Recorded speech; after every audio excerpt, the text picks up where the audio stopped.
एक पति अपनी पत्नी को जबरदस्ती एक ऐसी दवाई देता है जिसके बाद वह अपनी पत्नी से संबंध बनाता है, लेकिन उसके बाद जो कांड करता है उसे सुनकर आप सभी हैरान हो जाएंगे। पूरी घटना सुनने के लिए वीडियो को जरा सा भी स्किप न करें, यकीनन पूरी वारदात आप सभी को हैरान कर देगी। तो बात कर रहे हैं उत्तर प्रदेश के नोएडा के छिजारसी इलाके की। महेश अपने गांव से नोएडा पढ़ाई के लिए आया था और पढ़ाई पूरी होते ही उसे नोएडा में ही एक जॉब मिल गई। लिहाजा महेश अब नोएडा में ही रहने लगा और उसकी मुलाकात ललिता से हुई। वो भी महेश के ऑफिस में ही काम करती थी। धीरे धीरे दोनों में दोस्ती हुई और दोनों को एक दूसरे से प्यार हो गया।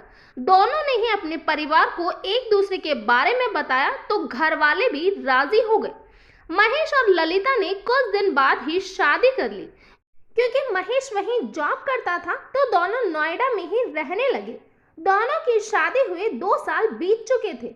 ललिता ने शादी के बाद काम भी छोड़ दिया और वह घर पर ही रहने लगी, क्योंकि महेश नहीं चाहता था कि उसके होते हुए पत्नी को कुछ भी काम करना पड़े। लेकिन वो कहते हैं ना, समय हमेशा एक जैसा नहीं होता है। शादी के 2 साल बाद ही महेश और ललिता पर मानो दुखों का पहाड़ टूट पड़ा, क्योंकि महेश को एक लाइलाज बीमारी हो गई थी और वो बीमारी थी कैंसर। दोनों की जिंदगी मानो रुक सी गई।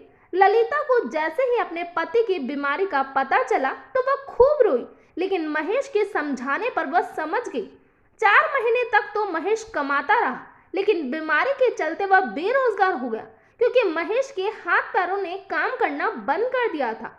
अब ललिता ने अपने घर परिवार को चलाने और पति के इलाज के लिए फिर से ऑफिस ज्वाइन कर लिया। महेश अब घर पर ही रहने लगा। इस बात को 2 महीने बीत चुके थे।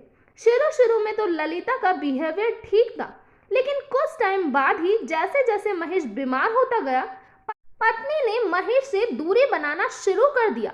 अब कभी कभी तो ललिता काम से सीधे अपने मायके ही चली जाती थी और दूसरे दिन घर आती।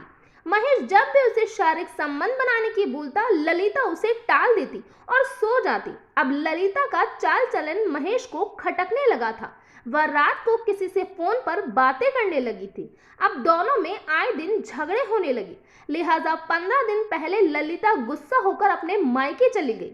महेश अपनी पत्नी को मनाकर घर वापस लेकर आ गया और उससे शारीरिक संबंध के लिए जोर जबरदस्ती करने लगा, लेकिन ललिता मना कर देती है, क्योंकि उसका किसी और से प्रेम प्रसंग चालू था। उसे लगने लगा कि पति को तो कैंसर है, वह कुछ ही दिनों का मेहमान है, लेकिन उसे नहीं पता था कि उससे भी खतरनाक उसके साथ कुछ होने वाला था। एक दिन जब ललिता अपने प्रेमी से फोन पर बात कर रही होती है तो महेश सुन लेता है। उसके बाद उसके दिमाग पर गुस्सा इस कदर हावी हो जाता है कि उसे कुछ समझ नहीं आ रहा था कि वह क्या करे।